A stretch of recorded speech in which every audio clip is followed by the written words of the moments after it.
Hi, and welcome to the Rare Business Podcast. My name is Adrian Swinsko, and I'm a consultant, advisor, researcher, and writer on all things related to customer service and customer experience.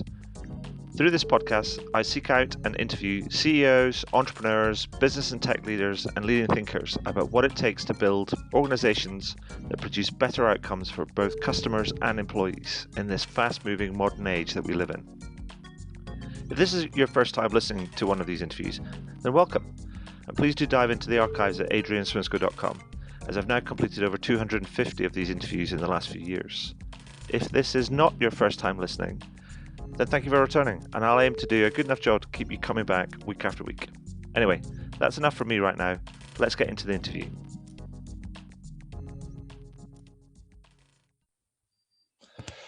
So welcome to the next edition of the Rare Business Podcast. With me today, I have Richard Hammond and Roc Howard, who are both from Uncrowd, who are doing some funky and very cool stuff in the sort of friction and reward sort of space, which they'll tell us all about later. And actually to open up the Pandora's box, or the box's tricks and secrets, Rich has also written a book that's just come out recently called Friction Reward, Be Your Customer's First Choice.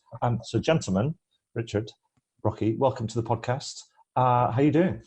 Very good, Adrian. Thank you very much for having us. We're looking forward to swapping a few ideas. Fantastic. So for the benefit of people that don't know you or haven't heard about the work that you're doing, can you tell us a little bit about yourselves and also the kind of the work that you do? The first thing is you haven't quite been lucky enough to get Richard Hammond off of Top Gear and Roc off of boxing onto the with the other ones. The other guys. I've been a retailer for 34 years on all sorts of different parts of retail. I'm very much kind of I've always been a customer man. But in the last 20 years, I've had an agency solving retail problems. We've done all sorts of interesting things all over the world. We've done convenience stores in Kazakhstan. We've done fuel forecourts of the future. We've done banking, all sorts. I'm lucky enough to kind of pick and choose interesting, challenging retail projects. Yeah, I mean, I bring the techie stuff to the party. I've been writing systems, again, with my own agency for the last 20-odd years, but proper sort of grown-up business systems for the stock exchange and Thomson Financial and all these sort of things. So I bring a discipline to Richard's madness to all this. It's true that. He says systems, he's just been writing websites for nanas. You know, if there's money in it, why not? So actually, for people, we're recording this by actually doing it with a video chat, which we're going to strip out the audio of it. So actually, when we talk, we have to remember that people can't see what we're kind of like they were talking. And so the person that spoke first was actually Richard and his dulcet tones, and then the person that was very kind of brief at the end was Roc. And just so you kind of delineate that, I can delineate that for listeners. But let's start by talking about Richard, this new book that you've just published. The Friction Reward book is that Be Your Customer's First Choice. Now, is that like? I mean, tell us about the book. And I mean, are you a writer? Naturally, how did it come about, is this like the Haynes manual for the stuff that you're doing, kind of like at Uncrowd? It's an interesting kind of. Actually, you start something off with it's an interesting story, and it always turns out to not be an interesting story. But I'll try my best. I wrote my first book on retailing 15 years ago, I think now, called Smart Retail, and for various lovely reasons, it's one of the best-selling retail manuals of all time, and it's in 4 editions, and it's in 22 languages, and my mum gets very excited when I tell her it's cropped up in China and Russia and Singapore, and I've genuinely got a fan club in the Lebanon, which is bizarre but lovely. And it's lovely because they're entrepreneurs there, people wanting to create retail businesses. I've always avoided writing a second book because they're bloody hard work, as you know yourself. Yeah.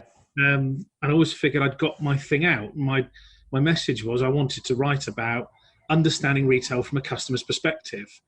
So it's always been about customer centricity. It's always been about how you create great retail experiences, and then where the rest follows from. And always very practical as well. I really enjoy going and visiting the world's best retailers and just asking a really simple question of how do you do it? What's different about you? And remarkably, almost everybody gives you an answer to that question, and it's always a really useful answer. I started to notice there were some things they did similarly to each other. Great retail businesses have some consistencies, and that's what the book's about. Okay. In the last version of Smart Retail, I wrote the first chapter based on a real experience I'd had, which was I'd gone on a Friday night to get the family's meals for the weekend to a supermarket. And we're one of those families that we buy, we don't really do a big shop anymore. We'll go and buy the weekends, 4 or 5 meals and bits and bobs and treats. And I got to Sainsbury's and I hadn't got £1 for the trolley. Right. And it pissed me off to the point where I went home, we ordered a takeaway for that night and banged in an Ocado order, and we're still Ocado customers now. But as a retailer, that wound me up. I thought, could Sainsbury's have predicted that happening? Could they have seen, and if they could they put a value on the cost of continuing to put a physical barrier in front of a customer and not doing so? Anyway, it bugged me for quite a long time. And I'm one of those instinctive retailers. I was going to say I'm one of those extinct retailers, which is the worst sort. I'm one of those instinctive gut feel retailers. It's about obvious things done well. Mm-hmm. But on this, I thought it can't be. It has to be about the maths. It has to be about something more fundamental. There has to be a behavioural psychology that can understand why a person with my set of emotions on my mission pulled out of it in the way that I did, to go home in a strop and to feel bad about that particular brand.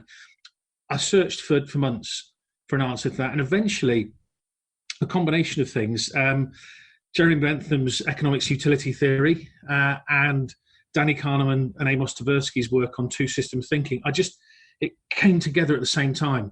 It suddenly almost exploded off the page at me that all of our decision-making as customers is governed by the arsake involved in doing X with the benefit derived from doing X. Yeah. So the effort I have to put in versus what I get from it. And then you start to test this idea and say, okay, let's look at some hypotheses. Why do certain products still sell that shouldn't sell in the modern world? For instance, nobody has to go and buy a big, massive box of washing powder anymore. Mm. But they will if the reward is high enough. So somebody will push through the tiny little car parks in Aldi, will put up with the queuing, will put up with the very small range, because Aldi's washing powder is superb. It's very easy to buy once you're there. You don't have to think about it, and the price is fantastic. The reward is high enough. So anyway, long story short, that was the first chapter of the last version of Smart Retail, and people went nuts for it, to the point where various people came to me, including Rocky, and said, look, that looks like a software platform. That maths to understand effort and gain, to understand frictions and rewards, that looks like software. And so we explored it as a team together and suddenly discovered that, yes, it was exactly that. And I thought, well, I ought to explore this a little bit further. I'll go off for a while before we make a business, and I'll write a book about it to test those theories and to see whether we're on the right track. And that became Friction Reward, and touch wood, so far it's gone off like a racehorse. It's really touching an imagination. It's fascinating. I mean, I think it's almost a bit like, it strikes me that there is this, you talk about Bentham's theory of utility. I mean, I'm an economist by background, so I sort of get that. And funny enough, I sort of bemoan the fact kind of now, because I was doing a joint honours program when I was at undergrad, both psychology and economics at the same time. Yeah. And they forced me to choose. Oh. And so I chose economics in my young naivety, thinking, oh, that's going to be better for a job. Wishing that, wishing that I had been able to combine the two things, because right now the two things are so important. And so I have had an interest in sort of psychology and kind of behavioral sort of stuff, but combine that with the economics of it. I completely get where you're coming from, but I also forget when I think about some things, and particularly the work that I do, and I forget that that's how I think about things, and other people don't. Yeah. And it's like, it almost becomes fascinating to me that you're like, how can you not see that? But that was the challenge for me in some ways. Is my formal training, as far as I have any, is in economics and actually weirdly technical drafting. So nothing to do with this at all.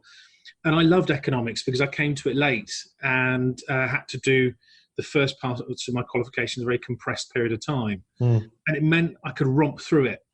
I could take it at a fast pace. And this thing that kept coming up to me all the time was the all of the things being equal. Ceteris paribus. Yeah, the closed model. And just how ridiculous a decision-making tool that is.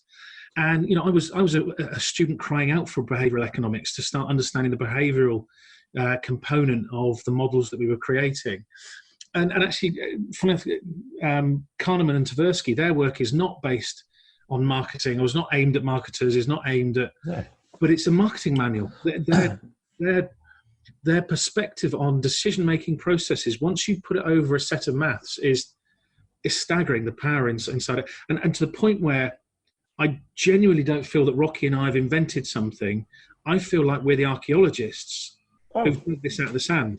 We're the first to sort of hold it up to light, and that's when I got forced, not forced, when I was kind of given the choice to either go psychology or economics, I went down the economics route, and it became increasingly kind of like mathematical, almost to the point where you're almost like, to the point where you're squeezing the living kind of like life out of something. Yeah.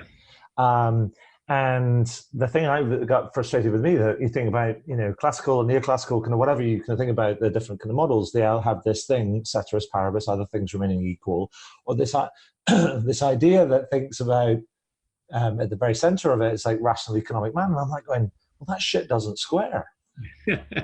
And so rather than opting to doing ever more mathematical and ever more financial sort of like economics, I was a bit like going, there has to be something else in here. There has to be an art part of it. And so I ended up going, or rather than actually going do more maths, I thought, actually, I need to go, and I opted to go and supplement my core studies with thinking about, learning about history of economic thought and a radical political economy and all these different sort of economic models and stuff to give some of this a bit of color and like real life, as it were. And so, well, isn't it funny that there is a desperate urge to chase down the maths that describe behaviors, and that's why you see in retail, many retail businesses end up with a leadership team that is almost exclusively from the financial side of the business. Chief execs who are ex-finance directors, chief commercial officers, customer officers who come from the financial side. That's because there's this desperate urge to find the maths that describe life, describe behaviours. And that's what it feels like we've done with friction reward, is we have a maths that describes what otherwise looks like irrational behaviour, but actually can be very rationally described and very rationally allotted to those behaviours. I mean, Rocky, when your first glimpse of friction reward as a framework, how did it impact you? Well, the first time I came across it was when Richard was writing the new book, and he was in Sofia in Bulgaria. And as he's mentioned, I came up with the theory. Well, this sounds like we could build a platform out of this. We can make something from this. There's more than a consultancy. There's something in itself. So I flew out to Sofia with him, and we basically sat in a beer garden for an afternoon, shouting at each other until what... Was that before or after lots of drinks?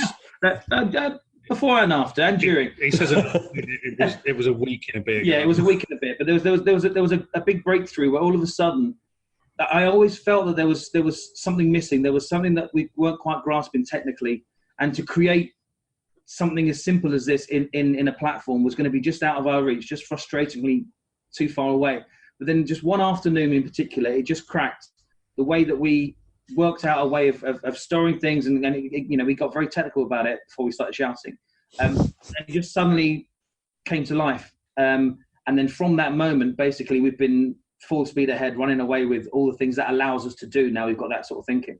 Perfect. So before we get stuck into that, because let me kind of roll back a little bit and ask you, just very simple terms, is like, so tell me what you think, or help me define what you see as friction and what you see as reward.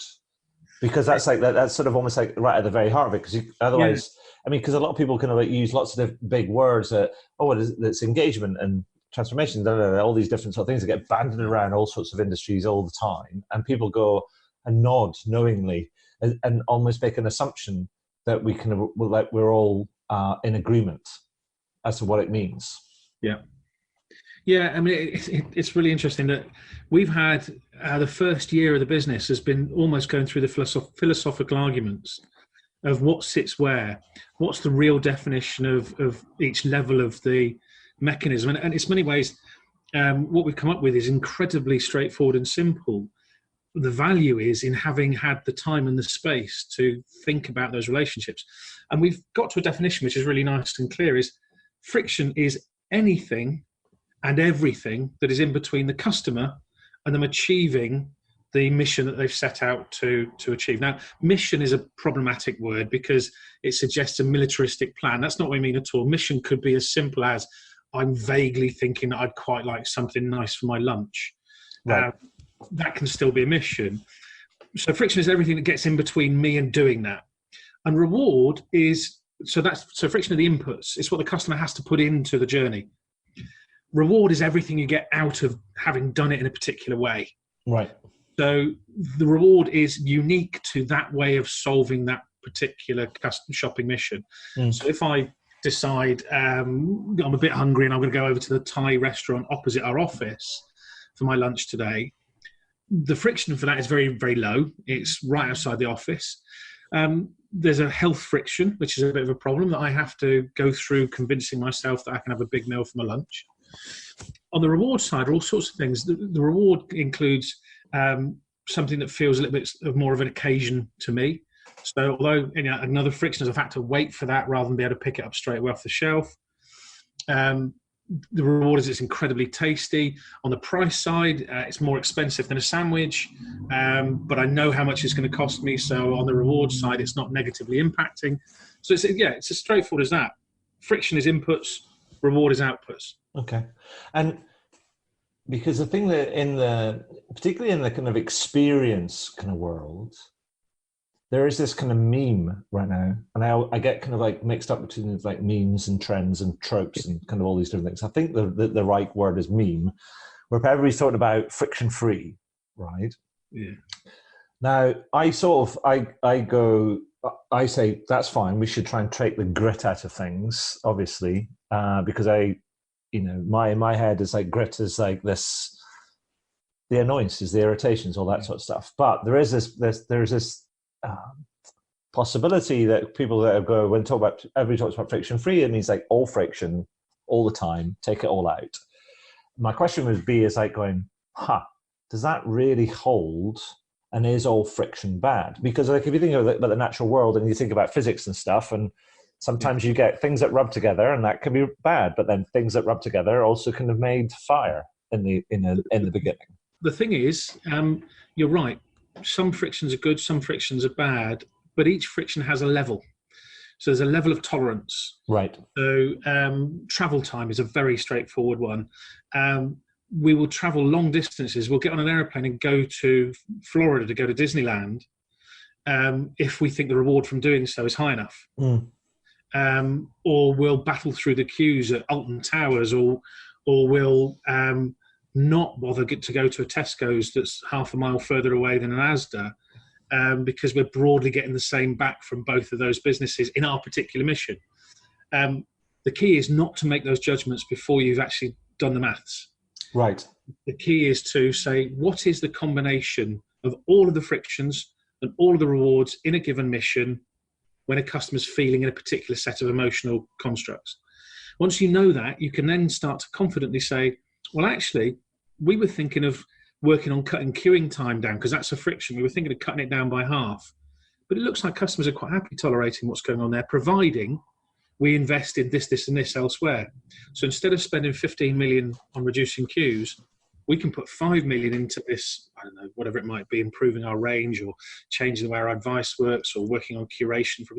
and we can have an impact that means customers are going to prefer us. Right. The alternative. Yeah, because I think the thing is that somebody told me a story about how actually somebody else that was on this podcast, a guy called Andy McMillan, who's from usertesting.com in the States. And he told me a story about one client that came to them and they come up and they were like going, we want to shorten our checkout experience. They were like an online sort of platform. We want to shorten our checkout experience. We want to make it fast and quick and easy and as friction free as possible, sort of thing. And they went away, crunched all the numbers, did all this different thing, did all the work. Yeah. And their subscription churn rate went through the roof. Right. And because what they'd overlooked was they hadn't really looked closely enough, like to your point, what do people get value out of? And what they found is that their customers were getting value out of this, putting together their bespoke basket of goods for them. And whilst that might have been a little bit complicated and took a little bit of time, that process in of itself was the thing that built up the value. Yeah. And actually cutting it all the way down was actually destroyed all the value making, kind of the value creation process in their minds. Yeah, totally. Yeah, I mean, the struggle with the trend of just chasing friction as a singular thing and reducing friction wherever possible is that no matter how well you do at reducing that friction, you're never going to be anything other than just not quite as good as Amazon. And that's what we aspire to, really. Sure. There's a really good example of that in journey mapping that fits with the Punk CX ethos.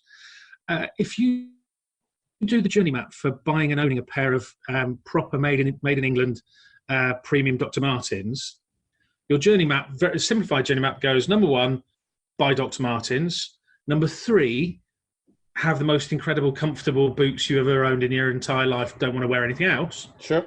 Number 2, my feet are bleeding. Mm-hmm. And they hurt and the skin is raw. Now, if you're doing standard retail journey mapping, you look at that and go, whoa, pain point, literal pain point. Literally. And you look at it on its own in isolation. Mm-hmm. So you go, well, this is the payment point, or this is the delivery point, or this is the customer service point. You go, right, there's this pain point. So you make them of a softer leather. You make them a little bit lower because they rub on the back. You maybe change the profile of the sole. And you solve the pain point, but you utterly destroy the product.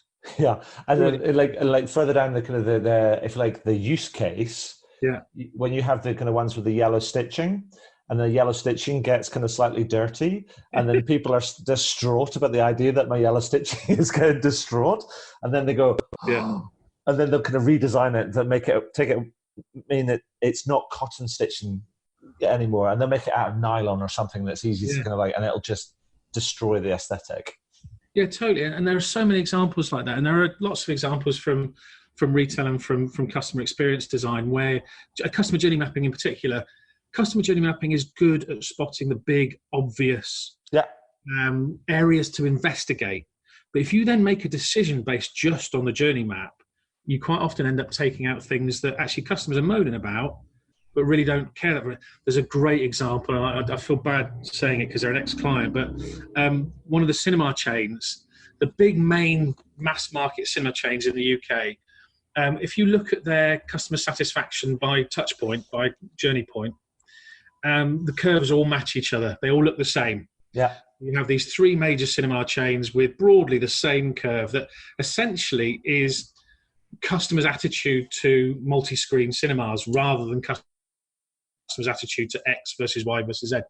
Except one of those chains, I'm not going to mention which, one of those chains scores incredibly well on one particular part of the journey. And you read the research document that relates to this that says, now, of course, you are leading the pack in this particular area, and here's all the reasons.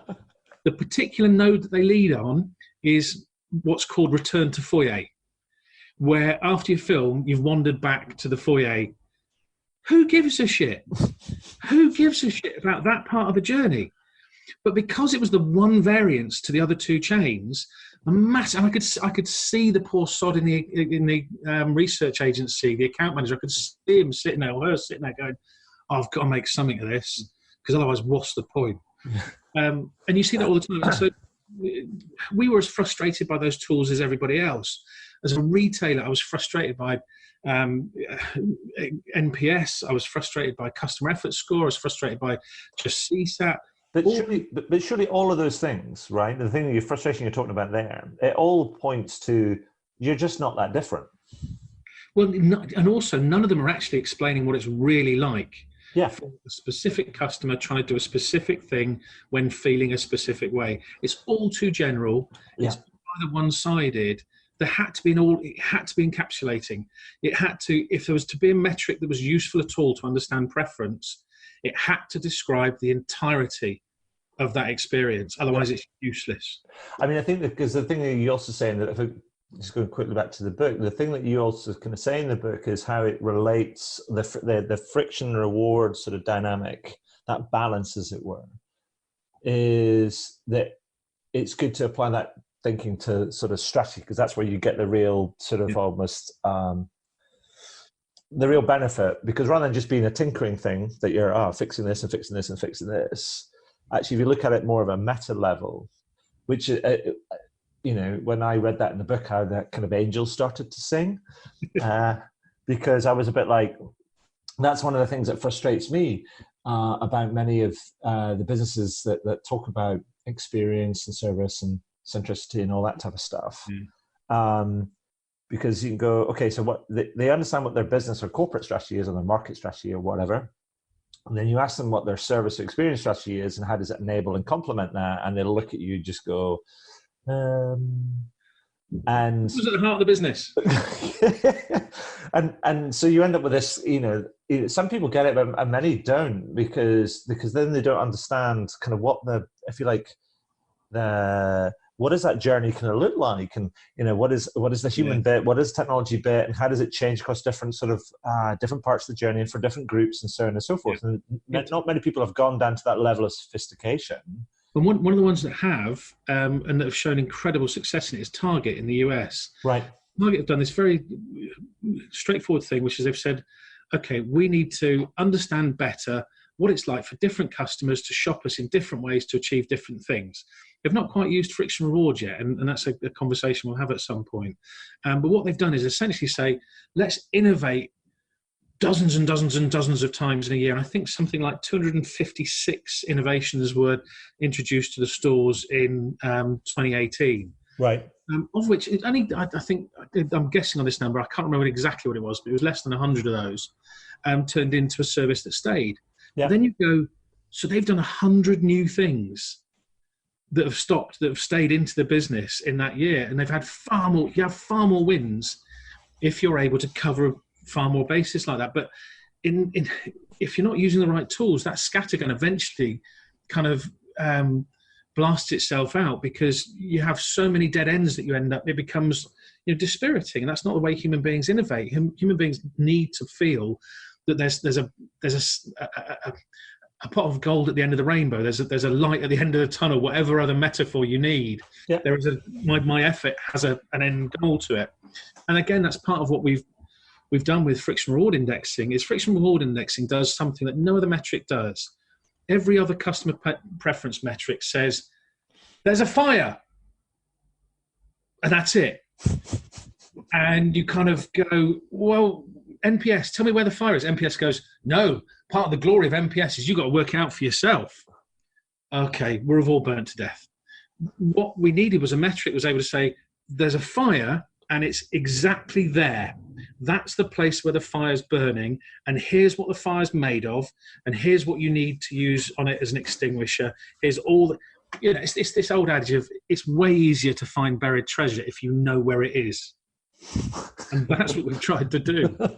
And so how does that actually work in practice? I mean, is it just purely that you can model it, or how much input does it require from the customer, or is it a combination of different kind of things? Yeah, it's a combination of things. I mean, basically, one of the strengths of the way we approach it is that we can take any level of data that we can, and we have internal and external data, all manner of different types of data. But what we can do is you model that, and you combine the areas that best suit the frictions in the business and the areas that best suit the rewards. And then you identify the relationship between each individual element. So what you'll essentially have, if you can visualize it, is essentially big bars that look really bad. So say if there's a fire somewhere, an example we gave, then there'll be a very obvious bar on the friction side or the reward side that's glowing there that needs your attention. But similarly, it'll also show you perspective places where, to extend the metaphor even more painfully, where there are areas that aren't on fire yet, but there's like a whole big stack of paper there next to the fireworks. And that's an area you really should look at, because that could potentially also be a problem. So, is it like, Craig? It's almost like so. Whilst it might understand, the model will identify, the index will identify these are kind of real-time kind of problems. There'll also be, there's almost a bit like a risk register on it, so they go, this is the stuff that's coming up, as it were. It's not quite smouldering, and it's not quite a light, but it's definitely kind of like a risk.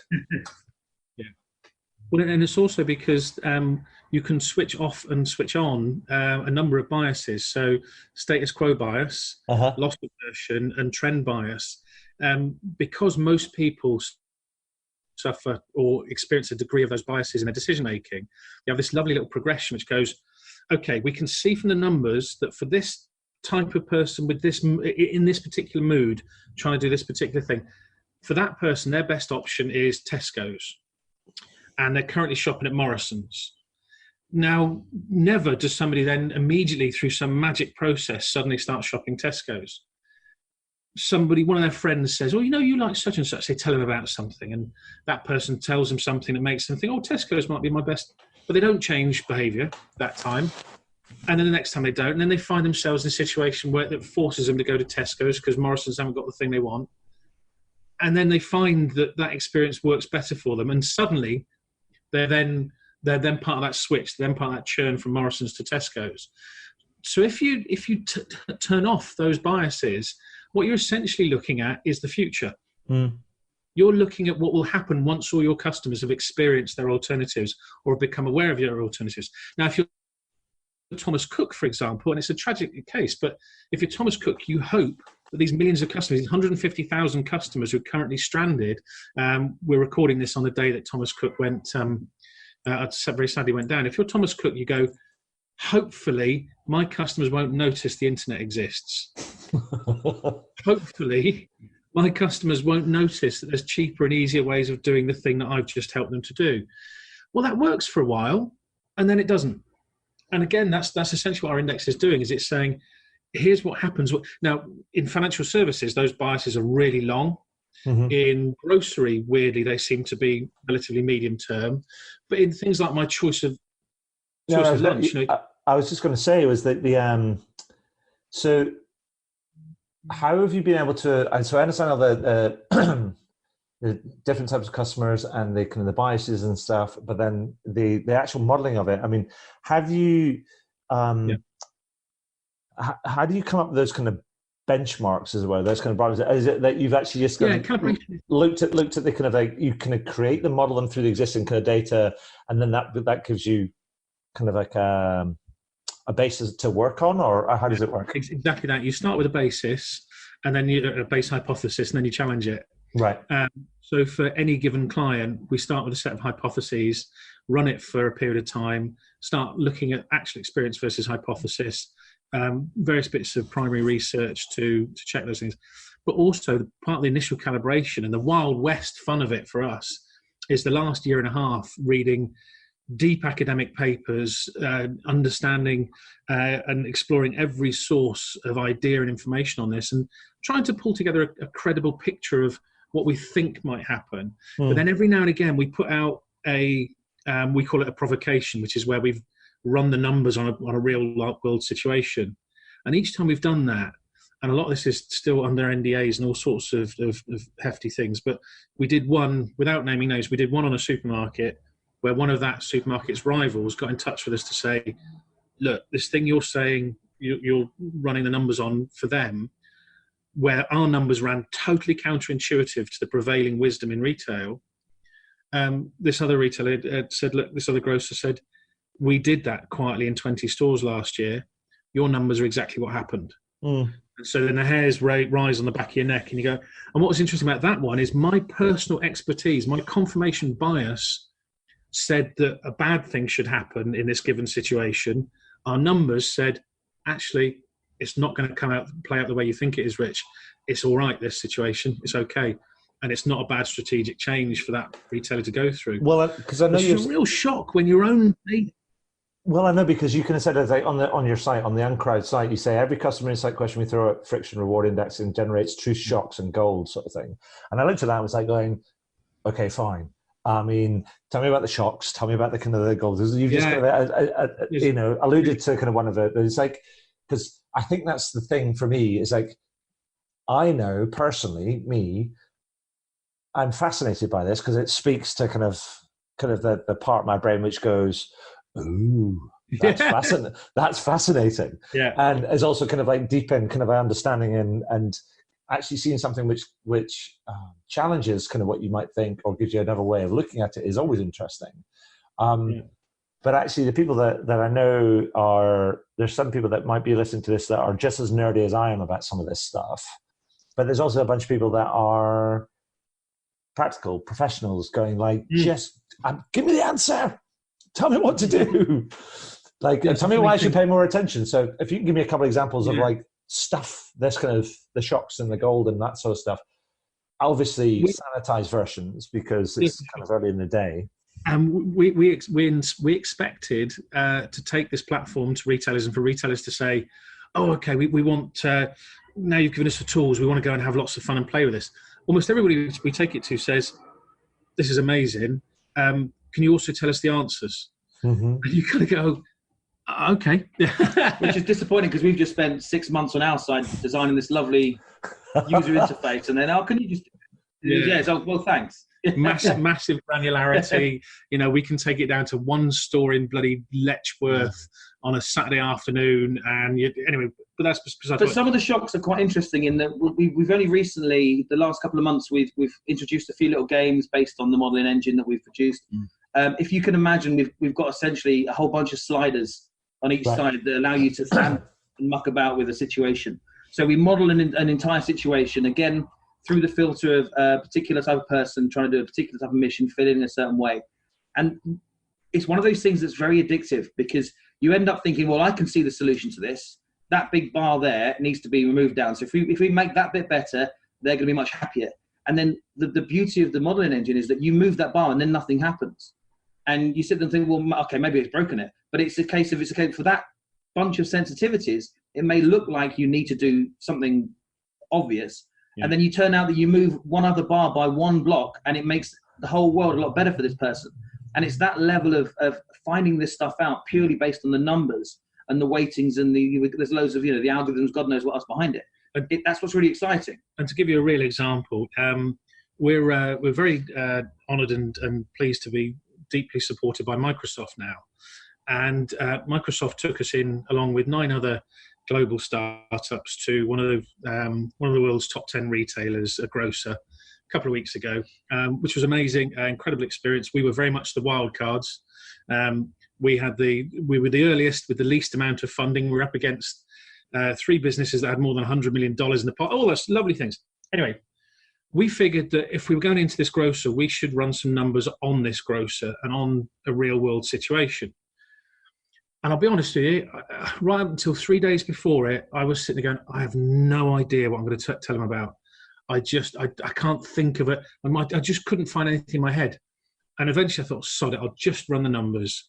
And I grabbed a mission from out of the air and a set of need states from out of the air.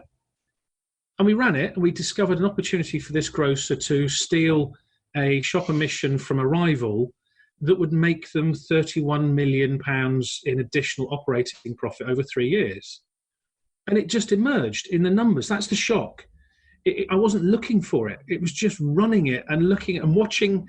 The way our modelling engine works is it's very visual. And looking at this thing emerge, and suddenly I called Rocky and Craig over in the office and said, what do you make of this? Now, I'm pointing on a podcast here. I'm pointing at the screen. So what do you make of this? And he said, well, it's probably an error, isn't it?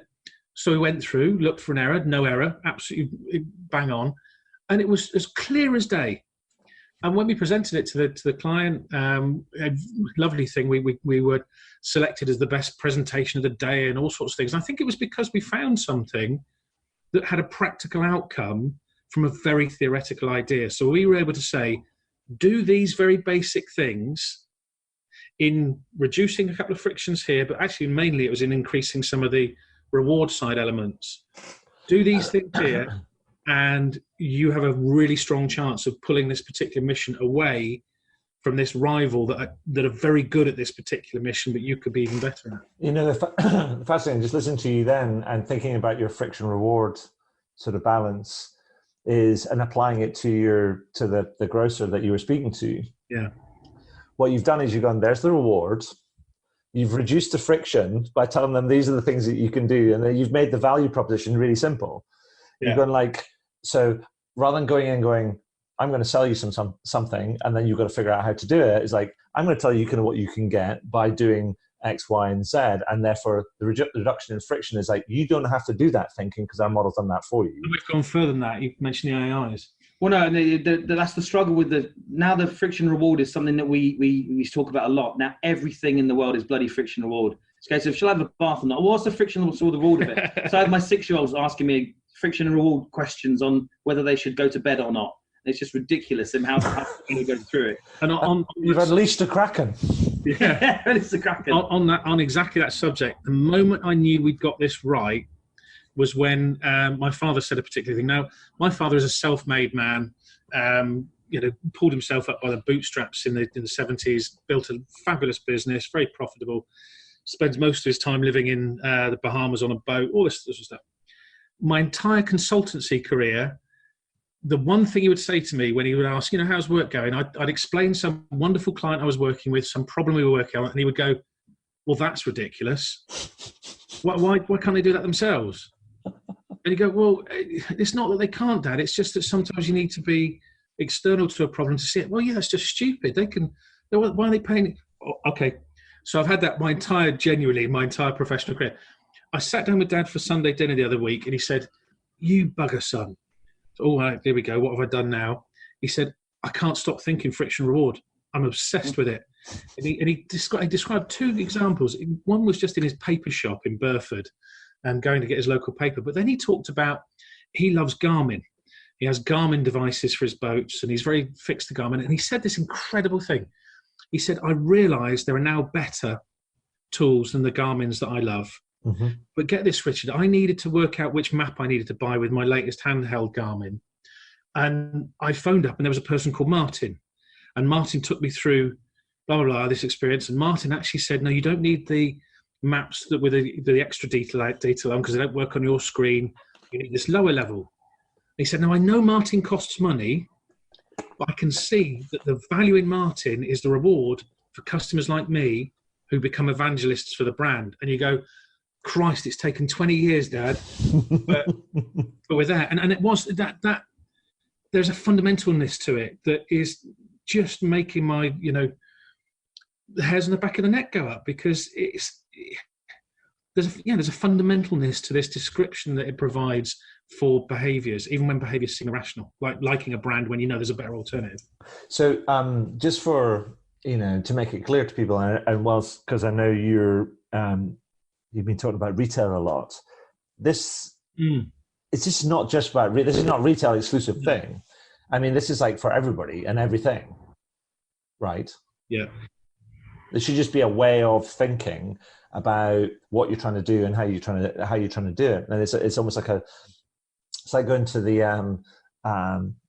going for an eye test at the optician, and they can put lenses in front of you and go like, what's this like? Can't see. Okay, what's this one like? Oh my God. And now I can see clearly. And that feels like what it is. It's like a lens. Yeah. And so I think that's brilliant. But like, I tell you what, let's kind of, because we could noodle around on this for all day. Time, won't we, Adrian? Yeah. Let me switch gears a little bit and ask you about, so given what you're seeing, given all this sort of stuff, and what do you think the future, I mean, because all sorts of talk about all sorts of different things. Yeah. what do you think? What do you see as being the future of service and experience? What is it? What are the big things that you think are that are coming and also lie ahead? We're at the most exciting point that consumer kind of relationships, selling to people, selling to punters, whether it be as a retailer, as a brand, or as a government, or whatever it might be. We're at the most exciting period there has ever been for this, because there's been a transfer of power. Mm-hmm. Customers are now fully in charge. We used to talk about that. We used to talk about customer centricity, and it was all very nice. But you could run a retail business, or you could run a consumer business without really giving a shit about customers if you wanted to, relatively successfully. You know, if you had either a restricted market or whatever, you know, that was always possible. Or you could pretend, or you could appoint a customer officer. And I say at conferences, if you in the audience are a customer officer right now, your job is to get your business to the point where it no longer needs a customer officer, because the idea of shunting customer kind of advocating for the customer to a single part of the C-suite is just lunatic. Mm-hmm. And the reason this has come about, and this is why your question is so interesting, is it's come about because of two things. We now have massive visibility of choice. Mm-hmm. We know our options, but if you think about it, we've always known what our choices are. When I was a kid and I wanted I was born in 1970, so the Walkman was an incredible bit of technology for us. And we lived in Oxford. And in Oxford, if you wanted a really good Walkman, you could get one out of the Argos catalogue, or you could get one from Selfridges. We had a branch of Selfridges briefly. Or you could get on a bus and go to London, to the Tottenham Court Road, and buy one that was a bit special. But you still knew that there were also Walkmans in Japan you couldn't get anywhere near.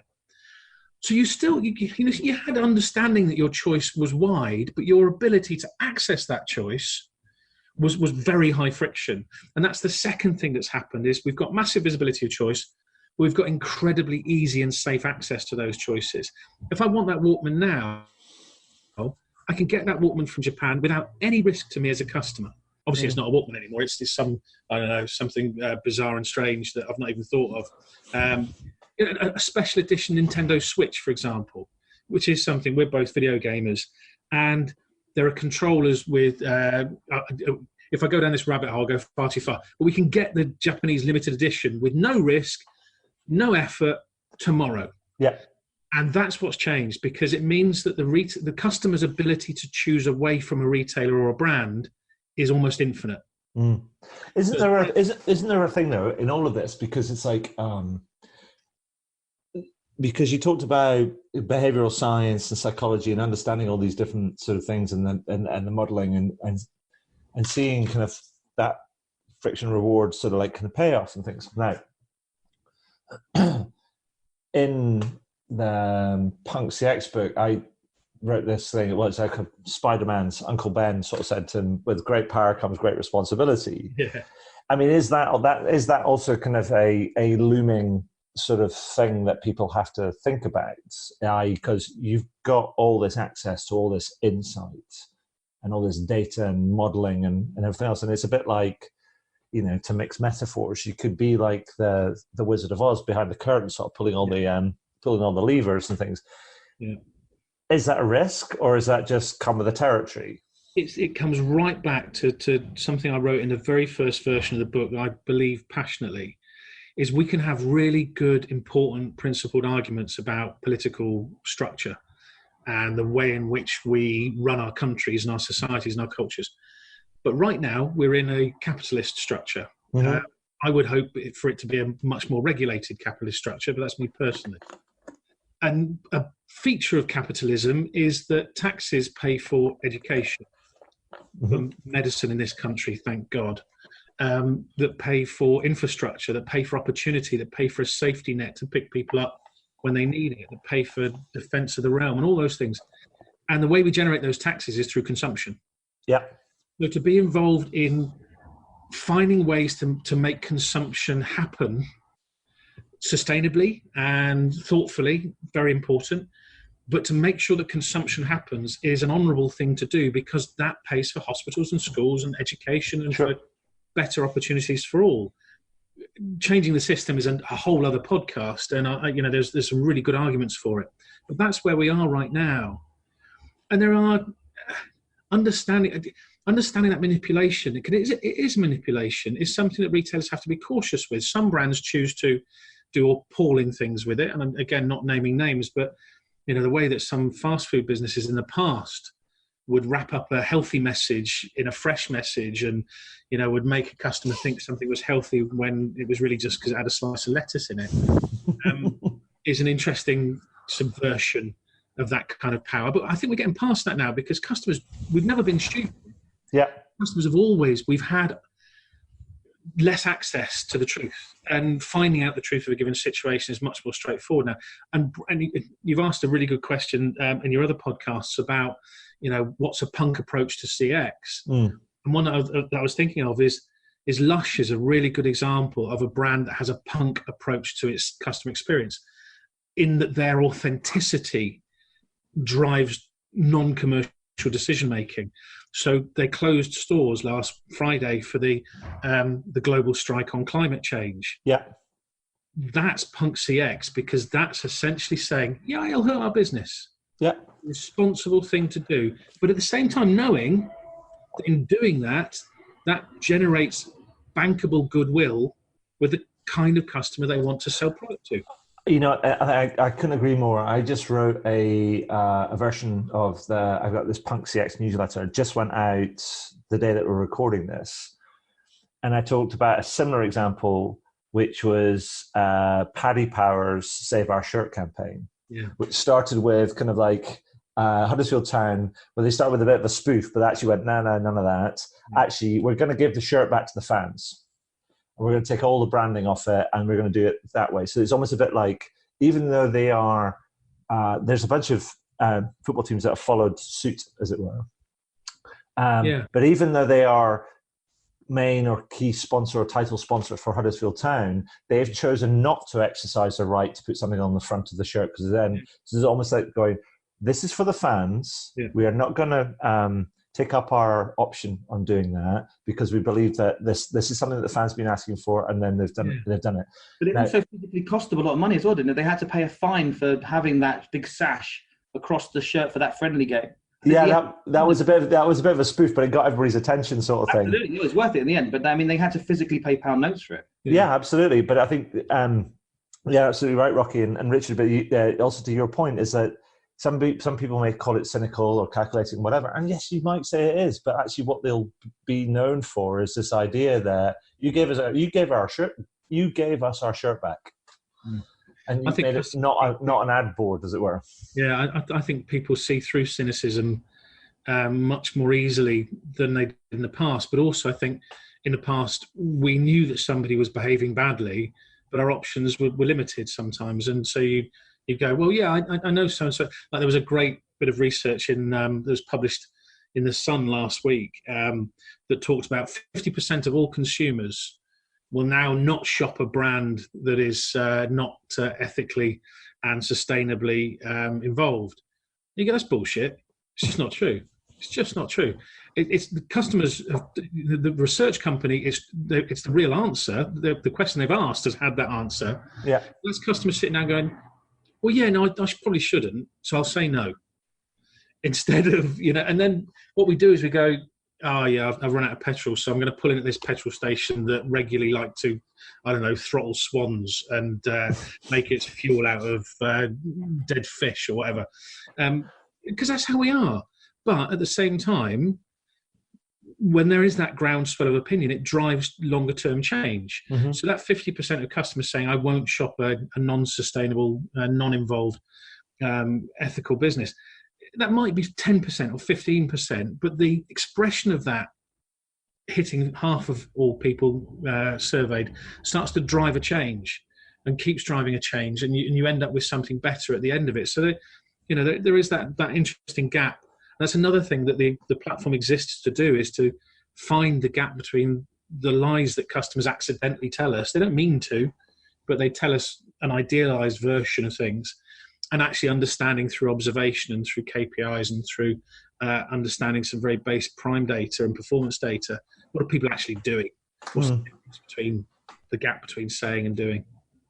So I'm just conscious of time, because obviously you've got to go and run a business and develop a software platform and run lots of kind of models and find lots of kind of goals and just kind of like try and I just push the kind of the friction reward agenda kind of forward. And we've had a good rummage around of this, and it talked about the book, and then yourselves and kind of uncrowding what you've been developing, which turns into we built the software, but actually people don't really want the software. They want the kind of the help to kind of understand what the software can do, because the software is almost a bit like, oh, that's a bit too powerful and a bit too hard. Tell us what the answer is, which is brilliant. It's without the software, they don't get to see the answers. Don't exist without the software. So luckily, it remains the heart of producing. And we at each stage where somebody wants answers, we've built things like interesting AIs and machine learning to dig some of those answers out and to constantly present to a client, look, here's something to go and investigate that doesn't need a human being to sit there and do it. That's a really important part, because you can't scale without that, which is the critical thing. You have to be able to provide those programmatic involvement. But we're at the fun stage of it now, where we are hands-on with every client and every situation, and it's bloody brilliant. Fantastic. So here's the thing that I was thinking. I was a couple of final questions I wanted to ask you. One is for somebody listening to this, I alluded to this before, is like sometimes we've got people that are just kind of interested in this stuff. I mean, some people that are coming in looking for answers. Yeah. So if somebody's listening to this or reading the highlights and they want to improve the service experience that they're delivering to their customers, thinking about what you've learned and the approach that you're kind of taking and advocating, I mean, what would be your best advice?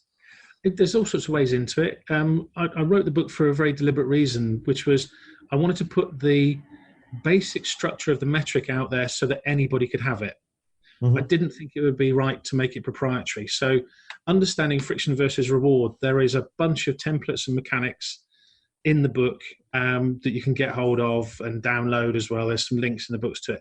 So anybody who's interested, not just because it puts a royalty in my pocket, but grab a copy of the book and run your numbers through it, because you will find some truths in it just through that process. For anybody who's got a bigger problem, and bigger problems mean bigger invoices, which we all love, but for anybody who's got a bigger problem, come and talk to us. Come and talk to us. Ask us about it, because we're not in the sales side of the process at the moment. We're in the finding out side. Yeah, we're selling some stuff and we're selling and installing platforms, which is lovely, but that's coming as a byproduct of actually sitting down with interesting people and saying, what is it that's keeping you up at night about your CX? What are the things that you're not finding an answer to? Where are the opportunities you think there might be something that we should shine a light into? We should look for that fire.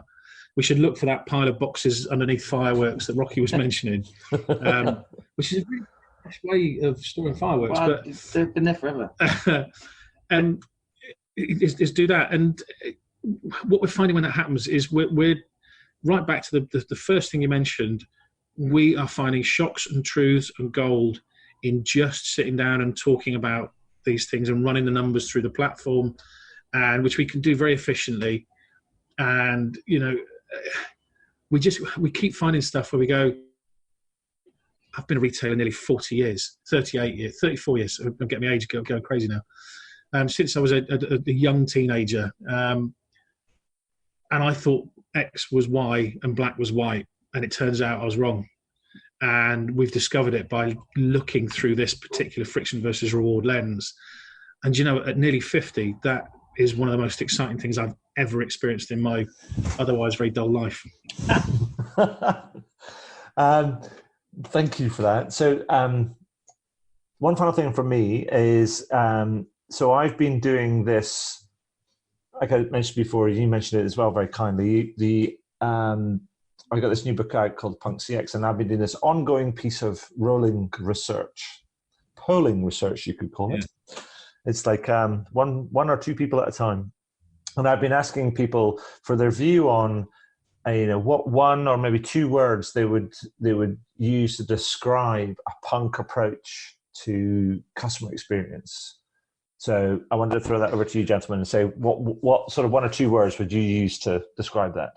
Yeah, I've been thinking about this a lot since I'd heard it on the last of your podcasts, that a punk approach to CX is to sit down and say, fuck big data.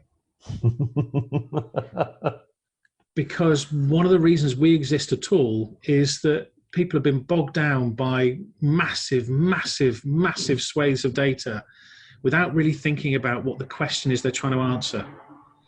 And we think data is the start and the end of all knowledge. But you've got to right-size data. Got to choose the data that's appropriate for the question you're trying to answer. Stop trying to get a single view of a single customer, because Adrian Swinscoe is not the same person he woke up as this morning as the person who's hassled at lunch, or has just read an article about sustainability, or has just had a phone call from his kids saying, can you sort out my, I don't know, I think you've got a kid at university as well. Mine was a bus pass this morning. I was asked to pay for. Well, if I had a child at university, that would be a real surprise to me. So there's some data that's missing. I mean, I this is the first time. This is off the top of my head because it's the first time I've seen the question. I would say it's down to my experiences with is allowing yourself to be surprised. So I would say welcome surprise would be my 2 words, and just 2 words. You normally hate surprise. I hate surprise, but welcome it. And then, brilliant. And so the kind of follow-on question that comes from that is then I've also been asking people to identify companies or brands that they think epitomize like a punk approach to sort of CX. I'm going to give you a really surprising answer to that, because it was formerly the dullest company on the planet, and that's Microsoft. Microsoft, the way that they've turned that business around in terms of its attitude to what it exists for, is the product of a punk attitude, which is forget what we were for, forget the cash cows, and very few businesses are brave enough to do this. And what they've ended up becoming is a manufacturer of incredible hardware, beautiful product, a company that understands that it's actually about enabling other people's solutions as well as selling their own, that is prepared to step back a little bit from Office and from Windows OSs and actually say, how do we make cool stuff happen in the world?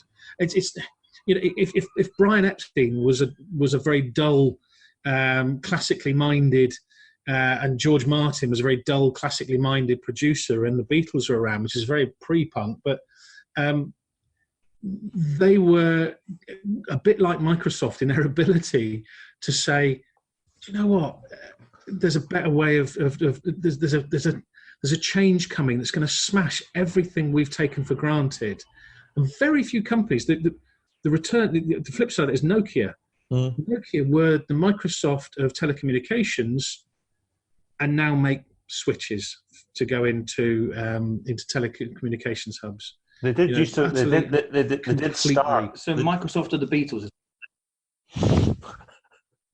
I don't know. I mean, but the thing is, the thing about Nokia is that I think it's an interesting example. But they started, if you know the backstory, they started off making kind of like paper.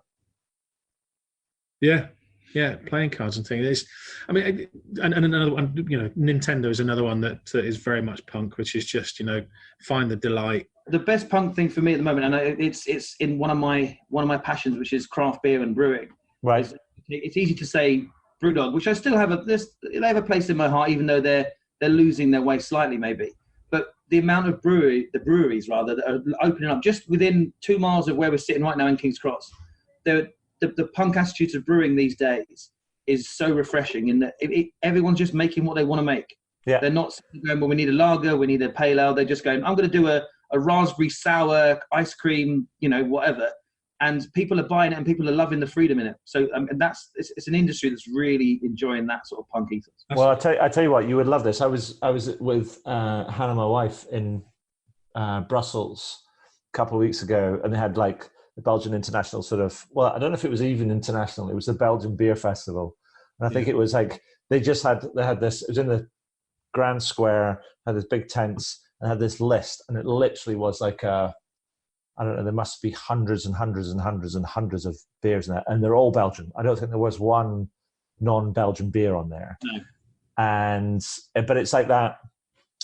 So I think Belgium has got that tradition, but it's almost like the craft tradition. Kind of here, it's just gone, and it's like brilliant. You go to Belgium, you go to Germany, you know what you're going to get roughly. You get loads of variants of it, but the pure difference and the imagination that's being used in brewing these days is crazy. Yeah, perfect.